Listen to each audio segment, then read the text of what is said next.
வணக்கம் வள்ளல் மீடியா நேயர்களே. இன்று நம்ம பேச போற தலைப்புக்குள்ள போறதுக்கு முன்னாடி ரொம்ப ஒரு முக்கியமான விஷயம். நம்ம லைவ்ல இந்த வீடியோ எப்போ வெளியிடப்படுதோ அப்போ லைவ்ல பார்த்துட்டு இருப்போம். சப்ஸ்கிரைபர் கவுண்ட் ஏறிட்டே இருக்கு அப்படின்னா கரெக்டா 100வது சப்ஸ்கிரைபர் நம்ம கரெக்டா கேப்சர் பண்ணி அவங்களுக்கு பாத்தீங்கன்னா ரீசெண்டா ரிலீஸ் ஆயிருக்க கூலி படத்துக்கு ஒரு நாள் முழுக்க தொடர்ந்து 4 ஷோக்கும் சிறப்பான ஒரு சீட்ல டிக்கெட் எடுத்து கொடுப்போம். ஸோ நீங்க இப்போ மறக்காம சப்ஸ்கிரைப் பண்றீங்க. சப்ஸ்கிரைப் பண்ணாம பார்த்துட்டு இருக்கீங்க அப்படின்னா இந்த சேனலுக்கு செய்ய துரோகம். அது எனக்கு மட்டும் இல்ல, இந்த சேனலுக்கு மட்டும் இல்ல, பாதிக்கு நீங்க செய்யற துரோகமா நினைச்சு இப்பவே சப்ஸ்கிரைப் பண்ணிருங்க.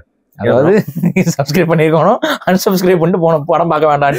இல்ல பரிசுலாம் இல்ல, ஆனா சப்ஸ்கிரைப் பண்ணிருங்கப்பா ப்ளீஸ். இல்ல நிறைய பேர் ப்ரோ அது ஒரு சரத்தையே எடுத்துக்கிறாங்க, பண்ண மாட்டேங்கிறாங்க. அது ஒரு பல வருஷமா யூடியூப்ல பண்ணிட்டு போங்கப்பா. உங்களுக்கு சூப்பர் டேங்க்ஸ் எல்லாம் கூட கொடுக்க சொல்ல, சப்ஸ்கிரைப் பண்ணிட்டு போங்க.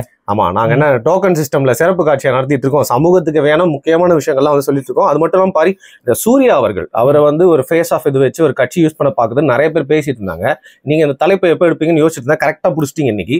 பட் அதற்கு முன்னாடி நீங்க என்னதான் பக்கத்துல உட்காந்து நம்ம நிறைய வீடியோ பண்ணாலும் சில விஷயங்கள்லாம் பகிர்ந்துக்க மாட்டீங்க, சீக்கிரட்டாவே வச்சிருக்கீங்க. அப்படிங்கறதுனால இந்த நேரத்துல மக்கள் மன்றத்துல நான் இதை முறையிட வேண்டியிருக்கு.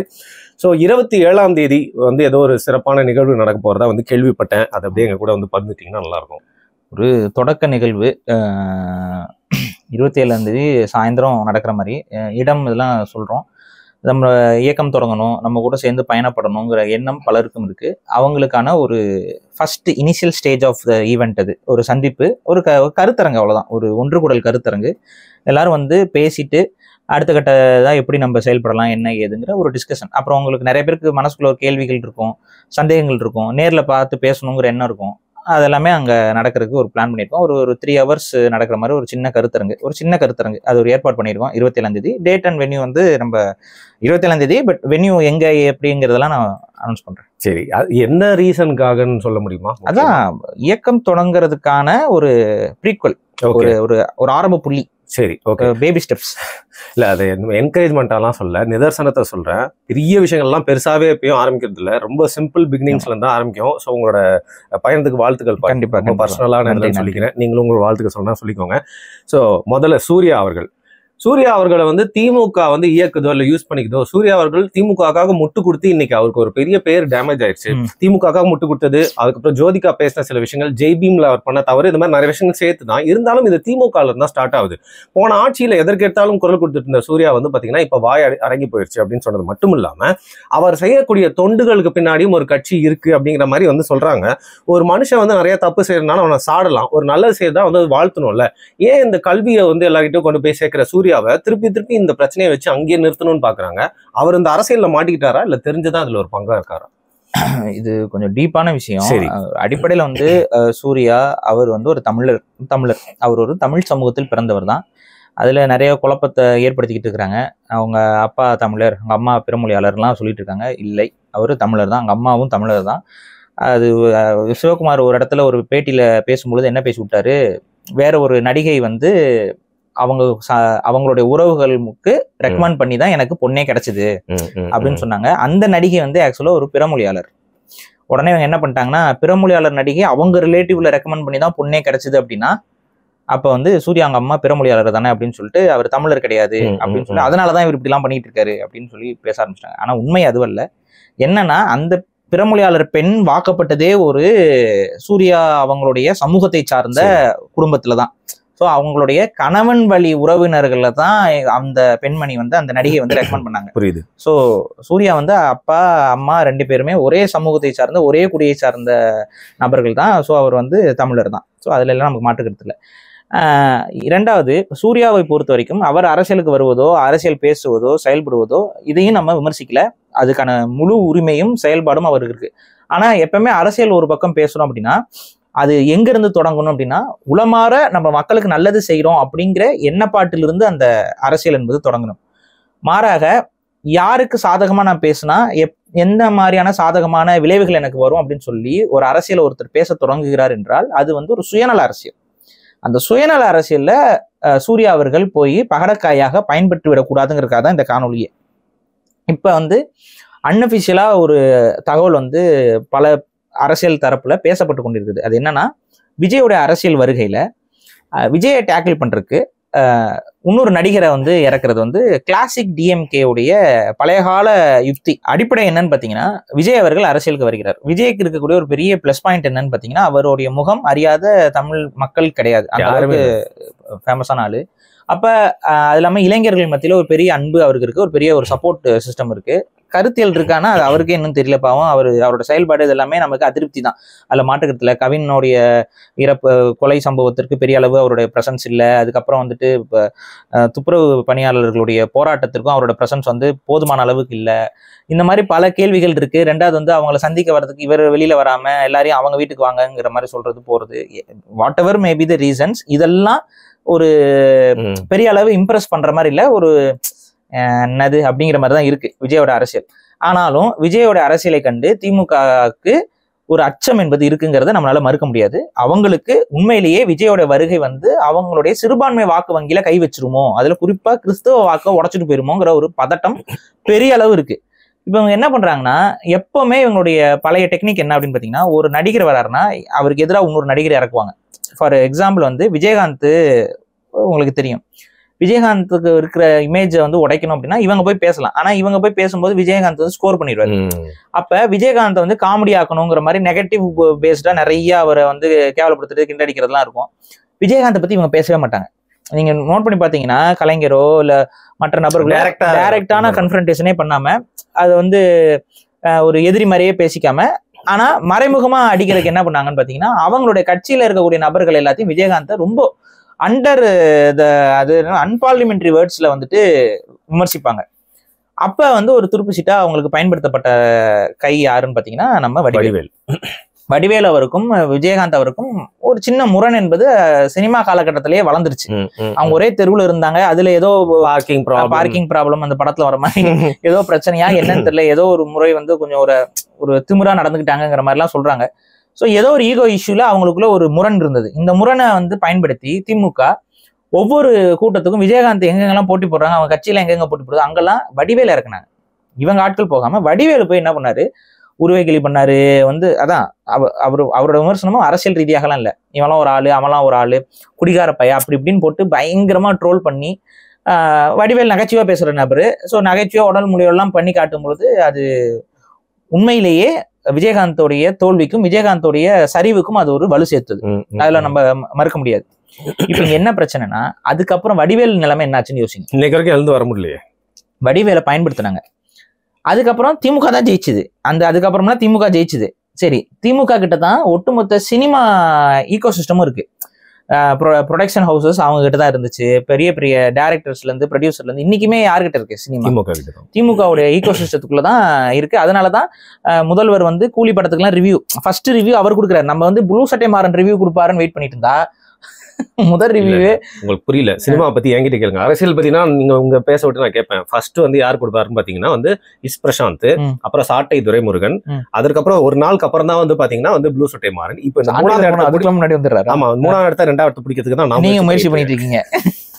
இப்ப இவங்க எல்லாம் வந்து ஆனா வந்து அவரை ஃபோர்ஸ் பண்ணி போய் பார்த்த வச்சு கொடுக்க வச்சுட்டாங்க. என்ன ஃபோர்ஸ்? ஸ்டாலின், முதல்வர் ஸ்டாலின். ஐயா, ஆமா, முதல்வரே கடத்திட்டாங்களா? என்னதான் லோகேஷ் கனகராஜ் பெரிய அளவுல டைரக்ஷன் பண்ற ஆளா இருந்தாலும் முதல்வரே கடத்திட்டு போயிருக்கீங்க, இவ்வளவு பெரிய விஷயம், அதுக்காக பாராட்டணும். முதல்வருக்கே தெரியாமல் நட்ட நடுராத்திரி போய் படத்தை பார்த்துட்டு ரிவ்யூ கொடுக்க வச்சிருக்காருன்னா பெரிய விஷயம் தான். சரி, ஓகே. அதனாலதான் ஒரு மாதிரி சாஞ்சி நின்று இருக்காரு போல. இல்லைங்க ஒழுங்கா அல்ல, அந்த துப்புரவு பணியாளர் அந்த ஃபுல் கோவமும் அந்த போட்டோவை பார்த்து இன்னும் அதிகமாயிருச்சு. அந்த மாதிரி ஒரு உங்களுக்கு தெரியுது, இந்த கலையோடு கலைஞர் குடும்பத்தை பிரிக்க முடியாதுங்கிற மாதிரி ஒரு சூழல்ல தான் அந்த ஒரு இசை குடும்பம், அதாவது அந்த கலை குடும்பம் வாழ்ந்து வருகிறது. ஸோ இப்போ இங்க என்ன பிரச்சனை அப்படின்னா, வடிவேல் அவர்களுக்கு மார்க்கெட் பூச்சுனாங்களே, மார்க்கெட் யார் கையில் இருந்துச்சு? திமுக கிட்ட. மார்க்கெட்டே உங்க கையில தான் இருந்துச்சு. வடிவேலுக்கு ஏன் மார்க்கெட் பூச்சு? அப்ப புரியுதா? ஒரு வடிவேல் எடுத்து வடிவேலுக்கு அதுக்கு முன்னாடி ஹேட்டர் இருந்துச்சா? சுத்தமா கிடையாது. மோஸ்ட் லவுட் எல்லாருமே வந்து வடிவேலுக்கு பாசிட்டிவான ஒரு இமேஜ் தான் இருந்துச்சு. வடிவேலை வெறுக்கக்கூடிய நபர்கள் யாரும் கிடையாது. வடிவேலை கொண்டு வந்து விஜயகாந்தோட மோத விட்டு கடைசியில வடிவேலுக்கு ஒரு நெகட்டிவ் இமேஜ் வந்த உடனே அந்த நெகட்டிவ் இமேஜால நமக்கு எதுவும் பாதிப்பு வரக்கூடாதுங்கிறனால வடிவேலை நமக்காக தானே போய் சண்டை போட்டாப்ல, நம்ம தானே பாத்துக்கணுங்கிற எண்ணம் இல்லாம வடிவேலை அப்படியே அம்போன்னு விட்டு போட்டு அவரோட ஒட்டுமொத்த கெரியரையும் ஓப்பனா சொன்னா வடிவேலோட கெரியரை க்ளோஸ் பண்ண வச்சுட்டாங்க. வச்சுட்டு கடைசியில வந்துட்டு அவர் ஒண்ணும் இல்லாம போயிட்டாரு. போனதுக்கு அப்புறம் திரும்ப அவருக்கு வாழ்க்கை கொடுக்குற மாதிரி ஒரு டிராமா வேற. மாமன்னன் படத்துல வந்துட்டு அவருக்கு வடிவேல திரும்ப கொண்டு வந்து முக்கியமான கதாபாத்திரம் நடிக்க வச்சு அவருக்கு வாழ்க்கை கொடுக்குற இது முக்கிய நடிகருக்கு அப்பா நடிக்க வச்சிருக்காங்க. சோ இப்ப நீங்க புரிஞ்சுக்கோங்க, இது திரும்ப இப்ப ரிப்பீட் ஆக போகுது சூர்யாவை வச்சு. அதுதான் திமுகவுடைய திட்டம். இந்த திட்டத்துக்கு சூர்யா அவர்கள் பகடக்காய் ஆகி விடக்கூடாதுங்கிறதுக்காக தான் வடிவேல ஒரு எக்ஸாம்பிளா நான் சொல்றேன். இதுல எங்க எனக்கு இடிக்குது அப்படின்னு பாத்தீங்கன்னா, இப்ப விஜய் இருக்காரு, அவருக்கு ஏதோ ஒரு ஆக்டர்னா போன ஜெனரேஷன்ல வடிவேல் கொண்டு வந்தாங்க விஜயகாந்த் சொன்னாங்க. விஜய் இருக்காருன்னா உதயநிதி இருக்காருல்ல, 2 ஆக்டர், 2 பேருமே சம வயசு, 2 பேருக்குமே சம டேலண்ட், பாக்குறதுக்கும் ஒரே மாதிரி உடல் எல்லாம் ஒல்லியா சும்மா ட்ரிம்மா இருக்காங்க. இதுக்கு மேல வேற என்ன வேணும்? அதாவது நீங்க என்ன பிளான் பண்றீங்கன்னா, அவங்க கிட்ட தான் சினி இண்டஸ்ட்ரி ஃபுல்லா இருக்கு, நாளை பின்ன அவங்களுக்கு எதிராக ஏதாவது பேசிட்டோம் பண்ணிட்டோம்னா நமக்கு எந்த வாய்ப்பும் கிடைக்காது. இதுக்கு மேலதான் நான் வயசுக்கு வந்து எல்லாமே போவாங்க. அப்புறம் ஏங்க எத்தனை பேர் இருக்கிறாங்க அரசியல்ல இருந்து சினிமால இருந்து எல்லாம் இருக்கிறாங்க. இன்னும் இப்போ அரசியல் பேசுறவங்களும் கூட சினிமால நடிக்கணுங்கிறதுக்கெல்லாம் பிளான் போட்டுட்டுலாம் இருக்கிறாங்க. சோ வாய்ப்பு இருக்குங்கிறீங்க. டேய் இவன்டா அப்படிங்க. சோ அதுக்கெல்லாம் வாய்ப்பு இருக்கு.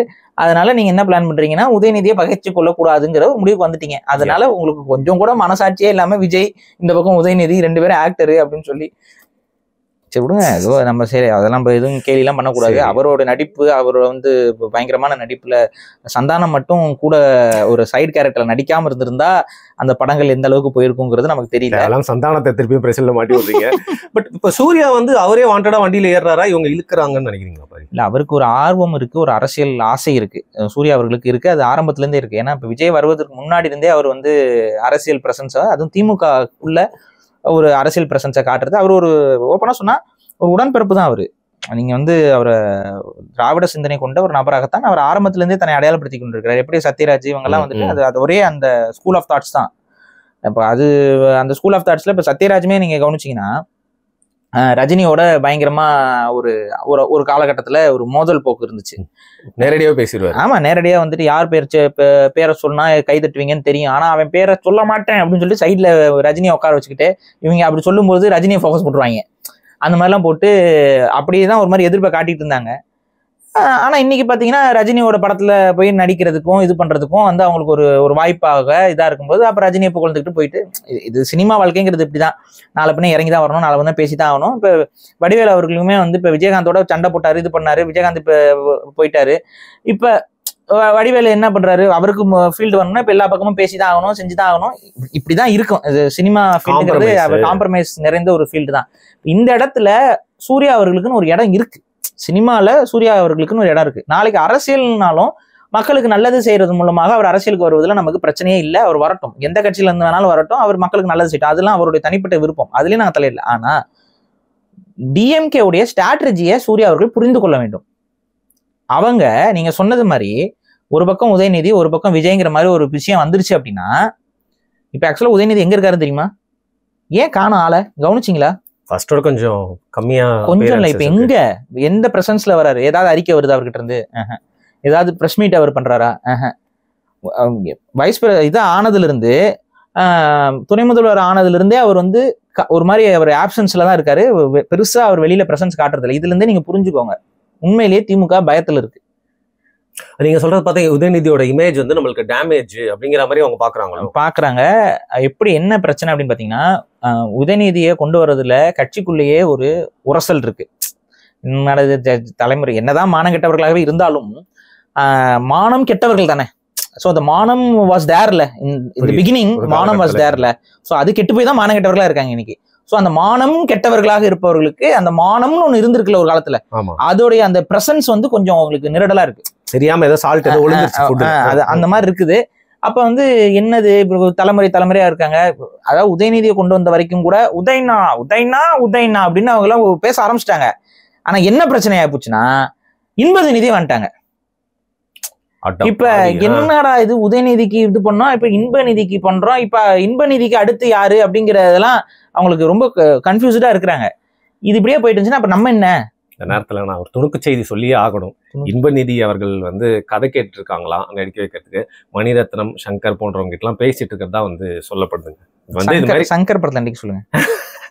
மணிரத்னம் மட்டும் என்ன கொக்கா தக்காளி கொக்கா? சரி, மணிரத்னமும் இப்ப வந்து ஒரு பெரிய லெவல் டைரக்டரா மாதிரி ஒரு துணுக்கு செய்தி பரவிட்டு இருக்கு பாரு. இந்த நேரத்துல என்னால வாய் சொல்லாம இருக்க முடியல. அப்படி இது இருக்கு பாத்தீங்களா? இது தமிழ்நாட்டுக்கு ஒரு தலை எழுத்துன்னு ஒண்ணு இருக்குல்ல, தலை எழுத்து. அந்த தலை எழுத்தை யார் எழுதுனான்னு தெரியல. எல்லாத்தையும் பார்க்க வேண்டிய ஒரு விஷயம். சரி ஓகே, உதயநிதி வந்தாப்புல அவரு நீங்க இதுல கொடுமை பாருங்க, ஜென்ரேஷன் ஆஃப்டர் ஜென்ரேஷன். கருணாநிதிக்கும் நடிக்கணும்னு ஆசை இருந்துச்சு, ஆனா அவருக்கு பெருசா நடிப்பு வரல. ஸோ அதனால என்ன பண்ணாரு, இதை எழுதிப்புட்டு வசனம்லாம் எழுதிப்புட்டு அந்த வசனத்தை நான் தான் எழுதுனேன்னு அவரே வந்து பேசிட்டு போறாரு. ஸ்டார்ட் ஆகும்போது அப்படி நடந்து போயிட்டு இருப்பாரு. இது என்ன பிரச்சனைனா, அந்த மாதிரி அவர் அந்த ஒரு சீன்ல நடிச்சாரு பாத்தீங்களா, அப்படி நடிச்ச எந்த படமும் ஓடனதே இல்லை.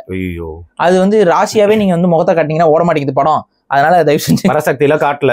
ஆமா, அதுல எல்லாம் காட்டல, பெருசா இல்ல. ஆனா முகத்தை காட்டிட்டு இவர் நின்றுட்டு போற எந்த அவரோட 2-3 படம் எடுத்தாரு, எல்லாம் ஃபிளாப்.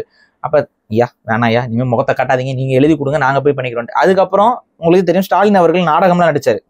அவரும் ஒரு ஹீரோவா வரணும் அப்படிங்கிற எண்ணத்துல நாடகத்துல நடிச்சாரு. நீங்க பாக்கலன்னு சொல்லுங்க, படம் என்ன, நான் லிங்க் அனுப்புறேன். ராதாரவி கூட நடிச்சிருப்பாரு. பரவாயில்ல, அந்த மாதிரி ஒரு லிங்க்ல எனக்கு அனுப்பாதீங்க, விட்டுருங்க. ஸோ அவரு நடிச்சாரு, ஏதோ உங்க இது நான் சொல்றேன், ஒத்துக்கிறேன். சரி, சினிமால நடிச்சாரு, அந்த படங்கள் 100 நாள் ஓடிச்சா, 100-180 நாள் ஓடி இருக்கும், விடுங்க. அதையும் பார்த்தோம். அதுக்கு அடுத்து வந்து பாத்தீங்கன்னா உதயநிதியும் கொண்டு வந்தாங்க. உதயநிதி அவரை வந்து சரி ஏதோ ஒரு காமெடி ரோல் அது இதுன்னு நடிச்சாரு. அப்புறம் கொஞ்சம் சீரியஸான ரோல். அப்புறம் வந்து அவரே வந்து கொஞ்சம் சமூக நீதிங்கிற பேர்ல எல்லாம் என்னமோலாம் நடிச்சு பார்த்தாரு. அப்புறம் போலீஸெல்லாம் நடிச்சாரு, எல்லாம் சிரிச்சு விட்டாங்க. அதுக்கப்புறம் அதோட கெரியருக்கு ஒரு புள்ளியை போட்டுவிட்டு அப்புறம் ஒரு அரசியல்வாதியா தன்னோட கட்சியவே காரி துப்பி ஒரு படம் நடிச்சாரு. அதான் மாமன்னன் புகழ்ந்து. ஆமா, மாமன்னன் சொல்லிட்டு ஒரு படத்தை நடிச்சு விட்டு நல்லா வேற லெவல்ல வேலையை பார்த்து விடுறாங்க. சரி நடிச்சு விட்டாங்க, அதோட முடிஞ்சுது. அதுக்கப்புறம் நான் அரசியல் பக்கம் தான் சொன்னாரு. அதுக்கப்புறம் அரசியல்ல கொஞ்சம் சில என்ட்ரி ரோல்ஸ் எல்லாம் பண்ணாரு அரசியல்ல. அப்புறம் இப்போதைக்கு வந்து போதுமான கதைகள் இல்லாதனால இப்போதைக்கு அவர் வெயிட் பண்ணிட்டு இருக்காரு ஒரு அமைதியா. இங்க பிரச்சனைனா இப்ப இவரையும் உள்ள கொண்டு வரீங்க. அப்ப இது என்ன, சினிமாவும் மோனோபோலி ஃபுல்லா அந்த குடும்பத்தையே மூஞ்சியவே பார்த்துக்கிட்டு இருக்கணும். அந்த மூஞ்சி எப்படி இருந்தாலும் பரவாயில்ல, நாங்க பார்க்கணும். என்ன ஏதாவது திறமை இருந்து அவங்களா திறமை மூலமா வந்தாங்கன்னா பரவாயில்ல. நெப்போட்டிசம்ங்கிறாங்க. கடைசியில பார்த்தா இது என்ன அரசியலையும் நெப்போட்டிசம், இப்போ சினிமாவிலையும் நெப்போட்டிசம்னா தமிழர்களுக்கு என்ன அறிவு எப்படி இருக்கும்? அப்ப இதுதான் தலையெழுத்துன்னு நம்ம சொல்றோம். பணம் இருக்குங்கிறதுக்காக அப்படியே பண்ணிட்டு இருக்காங்க. சரி ஓகே, இப்ப இந்த இடத்துல நாளைக்கு ஒரு உச்சபட்ச நடிகராக இருக்கக்கூடிய விஜய் ஒரு இடத்துல பிரச்சாரம் பண்றாப்புல, நடிகராக இருந்த உதயநிதி வராரு. இது எப்படி இருக்கும்? தமிழ்நாடு அரசியல் எப்படி இருக்கும்? ரெண்டாவது அந்த சினேரியோ எப்படி இருக்கும்? அப்ப அதுக்கு உண்மையிலேயே அவங்களுக்கு ஒரு நெருடல் இருக்கு.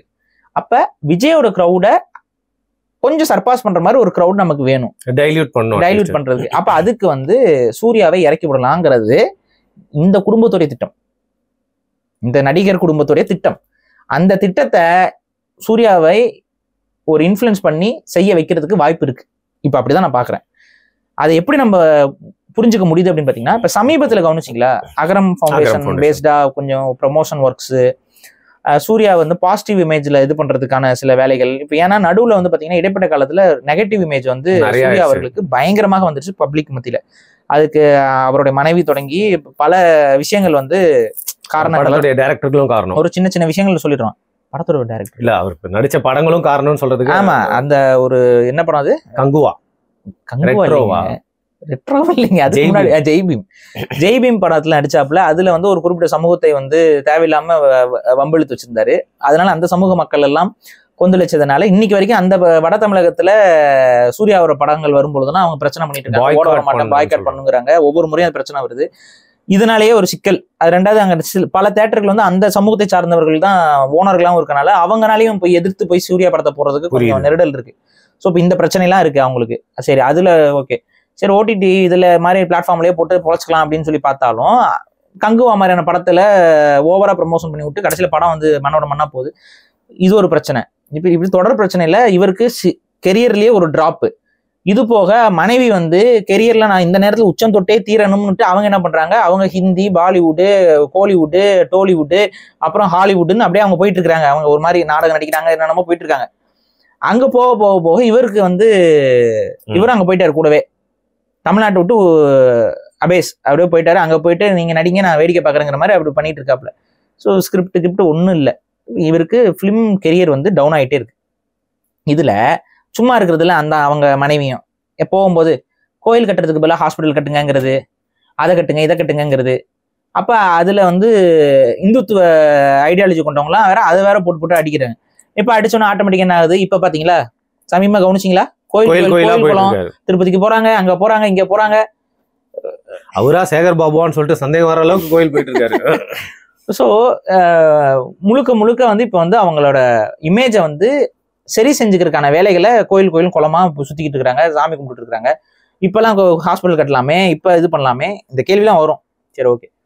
இன்னொன்று என்னன்னா, அவரோட அகரம் ஃபவுண்டேஷனை நம்ம வந்து குறை சொல்லலை. அது வந்து உண்மையிலேயே நிறைய பேரை படிக்க வைக்கிறதுக்கு உதவி செய்கிறாங்க. ரொம்ப ஏழை எளிய பின்புலத்தில் இருக்கக்கூடிய பல மருத்துவர்கள் உருவாகுவதற்கு அது ஒரு உந்து சக்தியாக இருந்திருக்கிறார்கள். அதுலாம் மாற்றுறதுல. ஆனால் அகரம் ஃபவுண்டேஷனுங்கிறது ஒரு ஃபவுண்டேஷன். அது சூர்யா அவருடைய பணத்துல மட்டும் இயங்குதுன்னு சொல்ல முடியாது. சூர்யா அவருடைய பங்கும் பெரும் பங்கு அதுல இருக்கு. ஆனா அது வந்து ஒரு தொண்டு நிறுவனம் போலதான் செயல்படுது. அதுல வந்து பாத்தீங்கன்னா நீங்க நினைச்சா நான் பண்ண அனுப்பலாம், நான் நினைச்சா பண்ண அனுப்பலாம். அது மாதிரி ஓப்பன் சோர்ஸ்ல பணத்தை கலெக்ட் பண்ணி அதன் மூலியமா செய்யறாங்க. அதுல வந்து ஓப்பனா சொன்னா நிறைய கவர்மெண்ட் காலேஜஸ், கவர்மெண்ட் ஸ்கூல்ஸ் இந்த மாதிரியான விஷயங்கள்ல தான் குழந்தைகளை படிக்க வைக்கிறாங்க. அப்புறம் புத்தகம் வாங்கி கொடுக்கறது, போறது, அவங்களுக்கான தேவையானது, வேற ஏதாவது கோச்சிங் கொடுக்கறது, இந்த மாதிரி தான் அவங்க வந்து தொடர்ச்சியா பண்றாங்க. பண்ணட்டும், நல்லதுதான். ஆனா அதை வந்து இப்ப ஒரு நடுவுல திடீர்னு ஒரு விளம்பரம் படுத்துறதுக்கு சன் டிவிலாம் உள்ள வந்து கொஞ்சம் ஹெல்ப் எல்லாம் பண்ணி ஒரு விளம்பரம் நடந்துச்சு, கவனிச்சு பார்த்துருப்பீங்க. அவர் கூட அந்த குழந்தைங்களை பார்த்து அழுதாரு. நிஜமாவே எனக்கு ஒரு சரி, ஓகே. அதான் அது ஒரு பாசிட்டிவ் இமேஜ். இந்த பாசிட்டிவ் இமேஜ் வந்து திடீர்னு இப்ப சூர்யாவுக்கு இந்த உட்காந்து பண்றாங்க, இது வேலை நடக்குது அப்படின்னா அனைத்துக்கு பின்னாடி அரசியல் உண்டு. சும்மா நடக்கல, சும்மா எதுவுமே நடக்காது. இப்ப சின்மை வந்து போட்டோன்னா அவங்க நம்ம ஒரு கணிப்பு போட்டோம், அவங்களுக்கு ஏன் அவ்வளவு கோவம் வந்துச்சு தெரியல. அப்படியே மண்ணெல்லாம் போட்டுட்டு இருக்கிறாங்க. எனக்கு வேற பயமா இருக்குங்க, ஏதோ பிரம்மகத்தி தோஷம் ஏதாவது புடிச்சுக்குமோன்ட்டு. எனக்கு சந்தோஷமா இருக்கு, நம்மள விட்டாங்க, மறந்துட்டாங்க நடுவுல. இப்ப போட்டுருவாங்க. இந்த புலி சாபம் வந்து பாம்பு அப்படி வந்து கொத்திட்டு போயிடும். சோ நம்ம என்னன்னா திடீர்னு அவங்க வராங்க, இவ்வளவு நாள் அந்த விஷயத்துக்குலாம் குரல் கொடுக்காத ஆளு திடீர்னு வந்து குரல் கொடுக்குறாங்க. அப்ப அந்த ப்ரொமோஷன் ஒர்க் நடக்கிறது நமக்கு அப்பட்டமா தெரியுது. அதே ப்ரொமோஷன் ஒர்க் ஒருத்தவங்களுக்கு நடந்துச்சு, அவங்க போய் இப்ப ஜாயின் பண்ணிட்டாங்க. கவனிச்சிங்களா? இவங்க கஸ்தூரி அவங்க அதே மாதிரி போனாங்களா, அந்த ஈவெண்ட்டுக்கு போனாங்களா, கலந்துக்கிட்டாங்களா, மக்களா நின்று உட்காந்தாங்களா, அடுத்து எங்க போனாங்க? பிஜேபி. ஆனா அதுக்கு நடுவுல அவங்க பிஜேபிக்கு தான் போறவங்க நமக்கு முன்னாடியே தெரியும். பட் ஆனா அவங்க போயிட்டாங்க, கஸ்தூரி அவங்க போயிட்டாங்க. சின்மை போயிருக்க வேண்டியது மிஸ் ஆயிடுச்சு போல, எடுத்து விட்டீங்க. அதனாலதான் அவங்களுக்கு சாபம் விட்டுட்டு போயிட்டாங்க. சரி, ஓகே. அப்ப இது ஒரு ப்ரமோஷன் ஒர்க் ஒன்று நடக்குது, மீடியாவில் வந்து அதை கவரேஜ் பண்ணி காட்டுறாங்க அப்படின்னா புரிஞ்சுக்கோங்க, அதுக்கு பின்னாடி வேற ஏதோ ஒன்று ஒரு ஹைலைட் பண்றாங்க, ஏதோ ஒரு அரசியல் காரணத்துக்காக அது தூக்கி வச்சு பேசப்படுகிறதுங்கிறத புரிஞ்சுக்கலாம். அப்ப சூர்யா அவர்களுடைய இந்த இப்போ தற்போதைய நிகழ்வுகள்லாம் வைத்து பார்க்கும் பொழுது அவர் கண்டிப்பா 2026 தேர்தலுக்குள்ள ஒரு அரசியல் பிரவேசத்தை கொடுத்து விடலாம் அப்படிங்கிற ஒரு எண்ணம் அவருக்கு இருக்கலாம். இல்லைன்னா கொடுங்கன்னு சொல்லி திமுக தரப்புல இருந்து அவருக்கு அழுத்தம் கொடுக்கப்படலாம். அதுக்கு அவருக்கு விருப்பம் கூட இல்லாம இருக்கலாம். இப்ப ஆசை காட்டுவாங்களா, அழுத்தம் கொடுக்குறாங்களா? ஆசையும் காட்டுவாங்க, அழுத்தமும் கொடுப்பாங்க. ஆசை காட்டுவாங்க, இல்ல வேணாங்க எதுக்கு வம்பு அப்படின்னு சொன்னாங்கன்னா அழுத்தம் கொடுப்பாங்க. நில்லுங்க, எங்களுக்காக நில்லுங்க, ஏன்னா இப்ப இப்போதைக்கு தேவைப்படுது. ஏன்னா கொங்கு பெல்ட்ல வந்து திமுகவுக்கும் கொஞ்சம் வீக்கா தான். இப்ப நீங்க வந்து அந்த இடத்த ஃபில் பண்ணிட்டீங்க அப்படின்னா அதுல இன்னும் கொஞ்சம் நமக்கு ஸ்ட்ராங்கா நிக்கலாம். இன்னொரு விஷயம் பாரு, பெண்கள் ரசிகைகளும் வந்து சூர்யாக்கு அதிகம். விஜய்க்கும் பாத்தீங்கன்னா இளம் பெண்கள் வந்து ஓட்டு போட்டு காத்திருக்காங்க, கொஞ்சம் டைல்யூட் பண்ணலான்னு பாக்குறாங்க. ஆமா, அதுதான் ஒரு நடிகரை வச்சு இன்னொரு நடிகர் அடிக்கிறது, அவ்வளவுதான், சிம்பிள்.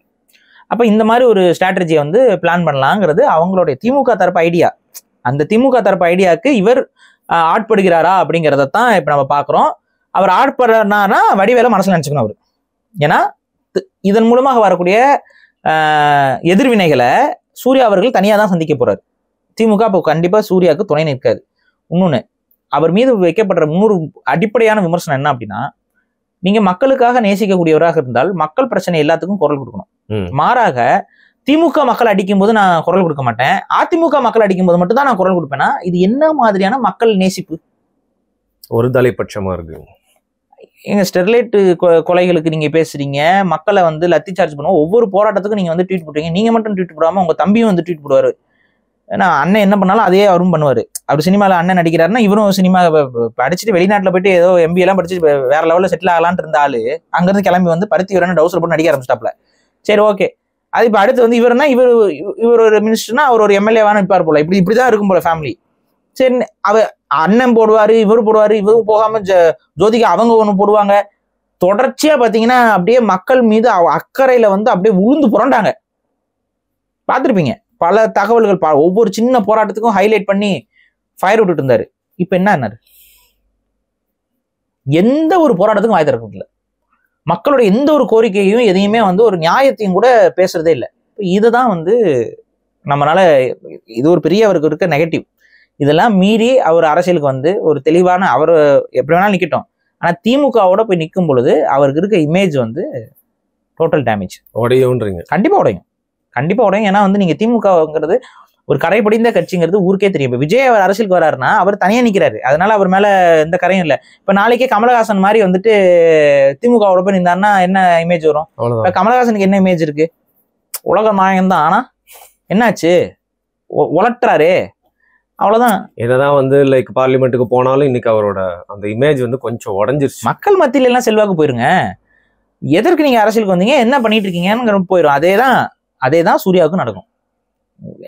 அவர்னாச்சு தனியா நின்று இப்போ டிவிலாம் உடைச்சு, இப்போ டார்ச் லைட்டை உடைச்சு என்னென்னதோ பண்ணி ஒரு சில பேரோட வாழ்க்கையை அழிச்சு, அதுக்கப்புறம் ஒரு தனக்கு ஒரு வியாபாரம் ஆயிடுச்சுன்னு சொல்லிட்டு போயிட்டாரு. அப்புறம் ஒரு 2-3 படம் வந்து அதுக்கு தகுந்த மாதிரி அவங்க வச்சு படம் எடுத்துட்டு இருக்காங்க. இப்போ ரஜினி வந்து அரசியலுக்கு வரையினாப்புல நீங்க வரக்கூடாதுன்னாங்க, அப்புறம் படம் எடுக்கிறோம்னு சொல்லிட்டு ஒரு 100-4-5 படம் எடுத்தாங்க. அது இப்போ நல்லா வசூலாயிட்டு இருக்கு பாருங்க. வயசான காலத்துல அவரும் நல்லா ஒரு ஜாலியா பேசிட்டு போயிட்டு, அதுவும் வந்து பாத்தீங்கன்னா முன்னாடி அவர் ரஜினி படம்னா ரஜினி தான் இருக்கும். இப்ப அது ரஜினி படமா இல்ல அடுத்தவங்க படமானு ஒண்ணும் தெரியல, எல்லாரும் உள்ள வந்து நினைச்சு இவர் கெஸ்ட் ரோல் பண்ற மாதிரி போயிட்டு இருக்குது. சரி, ஓகே. அபிமான நட்சத்திரங்கள் அது மாதிரியா நட்சத்திர கலை விழான்னு நடத்துவாங்க இல்ல முன்னாடி, ஸ்டார் நைட். அது வந்து ரஜினி படம்னா நட்சத்திர கலை விழா. இந்த பக்கம் இந்த ஒரு நடிகர் அந்த ஒரு நடிகர் அவங்களுக்குள்ள இருக்க பழைய பிலிம்ல இருந்து ஒரு 2 சீனு போட்டு வந்து சமையல் பண்ணிட்டு இருக்காங்க. இதுதான் நடந்துட்டு இருக்கு. அது மாதிரி வந்துட்டு இருக்கும். இப்ப நான் என்ன சொல்றேன், ரஜினியோட அரசியலையும் நீங்க பாருங்க. அவரு தனியா அவருக்கு வேண்டப்பட்ட மாதிரி ஒரு அரசியல போறேன்னாரு, மக்கள் எதிர்ப்பு வந்துச்சு, ஆஃப் ஆயிட்டாரு. ஆன்மீக அரசியல். கமல் வந்தாரு. கமல் வந்து அவரும் ஒரு தனக்கு ஏற்பட்ட அரசியல்னாரு, கடைசியில சுத்தி வளைச்சு சாக்கடைகள் விழுந்துட்டாரு. சாக்கடையில இருந்து இப்பதான் இந்த குருதி புனல் கமல் மாதிரி இப்பதான் தத்தளிச்சுக்கிட்டு இருக்காரு. இனிமேல் அவர் திரும்பி வராரா இல்லையான்னு தெரியல. சரி, ஓகே. இப்ப விஜய் வந்து தனியா நிக்கிறாரு. அடுத்த எலெக்ஷன்ல அதுக்கான ரிசல்ட் வந்து அவர் பாப்பாரு. சரியா, அவர் என்ன மக்கள் எப்படி அவர் அக்செப்ட் பண்ணிருக்காங்கன்னு ஏத்துக்கிறாங்களா இல்லையா. ஆனா திமுகவோட போய் நின்னீங்கன்னு வைங்க, அதுவும் இவ்வளவு பிரச்சனை பண்ணிட்டு இருக்க திமுகவோட போய் நின்னீங்கன்னு வைங்க, அடிச்சு சொல்றேன், அரசியல் வாழ்க்கை நசுக்கி விடப்படும். சூர்யா வாழ்க்கை, சினிமா வாழ்க்கை அதுவும் சேர்ந்து நசுங்கிடும். நாங்க நசுக்கிறோமோ இல்லையா, அது திமுகவே சேர்ந்து நசுக்கி விட்டுரும். ஆல்ரெடி கொஞ்சம் ஒரு பேடான ஸ்டேட்ல இருந்து இப்ப போனார்னா இன்னும் நெகட்டிவ் ஆகும். அதுதான் பிரச்சனை. அதாவது ஒரு மனசுல வச்சுக்கிட்டு அதுக்கப்புறம் ஒரு நல்ல முடிவு எடுக்கட்டும். நீங்க அரசியல் பண்ணுங்க, தப்பு இல்லை. அரசியல் பேசுங்க, மக்களுக்காக பேசுங்க, மக்களுக்கு நல பணிகளை செய்யுங்க. அகரம் ஃபவுண்டேஷன் இன்னும் கொஞ்சம் விரிவாக்கி இல்ல இன்னும் தமிழக மக்கள்லாம் வந்து எனக்கு ஹெல்ப் பண்ணுங்கன்னு சொல்லுங்க. இது எல்லாமே நல்ல விஷயங்கள், இதுல எல்லாம் யாருமே எந்த குறையும் சொல்லல. ஆனா திமுகவுக்கு உடந்தையாக இவற்றை இந்த நல்ல பெயர்கள் எல்லாத்தையும் நீங்கள் பயன்படுத்தினா அது ஒரு சூதாட்டம். அந்த சூதாட்டத்தில் கட்டாயம் நீங்க தோப்பீங்க. அந்த ரிஸ்க் எடுக்காதீங்க, இவ்வளவுதான் நான் சொல்றேன்.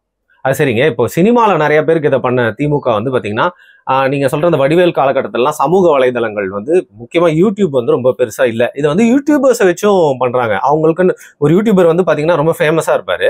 அவரை வந்து பாத்தீங்கன்னா தங்கள் காணவன் அப்படிங்கிற மாதிரி நிறைய இடத்துல யூஸ் பண்ணிப்பாங்க, காட்டிப்பாங்க. அவங்களும் அந்த பெரிய இடத்துல நம்மளுக்கு ஹெல்ப் வருதுன்னு சொல்லிட்டு உள்ள பூந்து வேலை பார்த்து வருவாங்க. ஆனா நாளைக்கு அவங்களோட இமேஜும் ஏதாவது டேமேஜ் ஆயிடுச்சு அப்படின்னா யூஸ் பண்ணிட்டு தூக்கி போட்டுடுறாங்க. அந்த மாதிரியும் நிறைய பேர் வந்து பண்ணிட்டு இருக்காங்க பாரு. அதாவது யூடியூப்ல இருக்கவங்க நடுநிலையா நின்னுகிட்டு 2 தரப்புல எது தப்போ சரியோ அதை பேசிட்டு போயிட்டு இருந்தா பிரச்சனை இல்ல. அடுத்த கட்டத்துக்கு நம்ம வளரணும், அப்போ ஒரு கட்சியோட சப்போர்ட்ல உள்ள போயிட்டுன்னா அதுக்கு கட்சி சாயம் என்பது வந்துடும். இல்ல எனக்கு ஒரு கருத்தியல் இருக்கு, ஒரு தனித்துவம் இருக்கு, நான் அதை பேசுறேன்னா அதையும் தாராளமா பேசுங்க. இதெல்லாம் நீங்க பேசுங்க, செயல்படுங்க, எல்லாம் தப்பு கிடையாது. ஆனா ஒரு பேக்ரவுண்ட் வேலை ஒண்ணு இருக்கு பாத்தீங்களா, இந்த மறைமுகமா ப்ரமோட் பண்றது, இந்த மறைமுகமா வந்துட்டு வேலையை பார்க்கறதுலாம் வந்து அம்பலப்பட்டுருது. ஈஸியா கண்டுபிடிச்சிடறாங்க. இது எங்கெங்க லிங்க் ஆகுது, எங்கெங்க என்னென்னலாம் பார்த்துட்டு தான் இருக்கிறாங்க எல்லாம். ஸோ அது எக்ஸ்போஸ் ஆயிருவீங்க, பார்த்து இருந்துக்கோங்க. நல்ல வந்தோமா, காலையில விக்கிபீடியா பார்த்தோமா, 4 கருத்தை பேசணுமா, கலந்து. அவர் எஸ்கேப் ஆயிட்டாரு. அவர் வந்து ரீசெண்டா திமுகவோட எல்லாருமே மேடை பேச்சாளர்லாம் கூப்பிடுப்பாங்களே, அவங்களுக்குலாம் கூட வந்து போட்டோ போட்டிருந்தாங்க, இவரும் வரப்போறாரு அப்படின்னு சொல்லிட்டு. அவர் வந்து பேக் ஸ்டாப்ல. நல்லது, அதுதான் நல்லது. ஏன்னா அதாவது களவாணி பசங்களோட போய் நின்னோன்னு வைங்களேன், நம்மளையும் களவாணி பையன்னு சொல்லி கருதுவதற்கான வாய்ப்புகள் அதிகமா இருக்கும். அதுக்காக நான் வந்து இவங்களை களவாணி பயல்கள்னு சொல்லல, ஒரு உதாரணத்துக்கு நான் சொல்றேன்னு வைங்களேன். ஒரு உதாரணத்துக்கு அந்த மாதிரி வேலைகள்ல ஈடுபடாமல் இருப்பது மற்ற இந்த யூடியூபர்கள் மட்டும் இல்ல, இன்னும் எல்லா யூடியூபர்களுக்கும் இது பொருந்தும். சில யூடியூபர்கள் வந்து பாத்தீங்கன்னா வெளிநாட்டுக்கு போவாங்க, வெளியூருக்கு போவாங்க, வட இந்தியா போவாங்க. வட இந்தியா போயிட்டு டீ குடிச்சிட்டு இது பண்ணிட்டு, நம்ம ஊர்ல எப்படி இருக்கு தெரியுங்களா, நம்ம ஊர் மாடல் அரசியல் எப்படி இருக்கு தெரியுங்களா, அதான் இங்க எல்லாம் பஸ்ல வந்து பாத்தீங்கன்னா எச்ச துப்பிட்டு இருக்காங்க, இது பண்ணிட்டு இருக்காங்க. நம்ம ஊர்ல அது எவ்வளவோ பரவாயில்லைங்க. அதுக்கெல்லாம் காரணம் நம்ம ஊர் அரசியல்வாதிகளை நம்ம குறை சொல்லக்கூடாதுங்கன்னு சொல்லிட்டு ஒரு மாதிரி மறைமுகமாலாம் நீங்க உருட்டுனீங்கனாலும் எங்களுக்கு தெரிஞ்சிருங்க.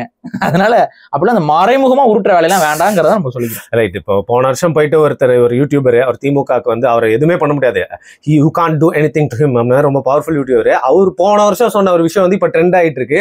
அதுல நிறைய விஷயங்கள்லாம் எடுத்து நிறைய அரசியல்லாம் பேசிட்டு இருக்காங்க. ஸோ என்னைக்கோ செய்தது வந்து அதோட விளைவு வந்து எப்பயோ வந்து நம்ம குப்பை கம்பெனி பேர்லாம் உனக்கு ஞாபகம் இருக்கு, நீ ஒப்பிக்கிற அப்படின்னா அதெல்லாம் நம்ம பார்க்கல, பார்த்துருந்தோம்னா அது தெரிஞ்சிருக்கும். இப்போ ஆனால் அது இப்போ மக்கள் எடுத்து போட ஆரம்பிச்சாங்க. ஏப்பா அவர் ஒரு குப்பை கம்பெனி சொல்றாரு, நீங்க அந்த குப்பை கம்பெனி வந்து அப்படியே சென்னை அப்படியே மணக்குது இல்லை, அந்த குப்பை கம்பெனி வந்து அப்படியே எல்லாத்தையும் தூய்மை பண்ணி ஆனா அப்படியே உருட்டுறது. ஆமா சென்னையில அந்த கம்பெனி வந்து ஏன் தெரியுமா நான் இதை எடுத்த யூடியூபர்னு நிறைய பேரை பயன்படுத்துறதுக்காக முயற்சி செஞ்சுட்டு இருக்காங்க பாரி. ஸோ எலெக்ஷன் வருது அப்படிங்கறதுனால, ஏன்னா மக்கள் கிட்ட ரொம்ப ஈஸியா போயிட்டு அவங்க கிட்டே பேசுற மாதிரியான ஒரு பர்சனல் கண்டென்ட் கிரியேட்டர்ஸை முழுக்க அவங்க பயன்படுத்துறாங்க. ஒரு சாதாரண கம்பெனியே பயன்படுத்தும் போது இவ்வளவு பெரிய கம்பெனியா இருக்க திமுக பயன்படுத்தாதா?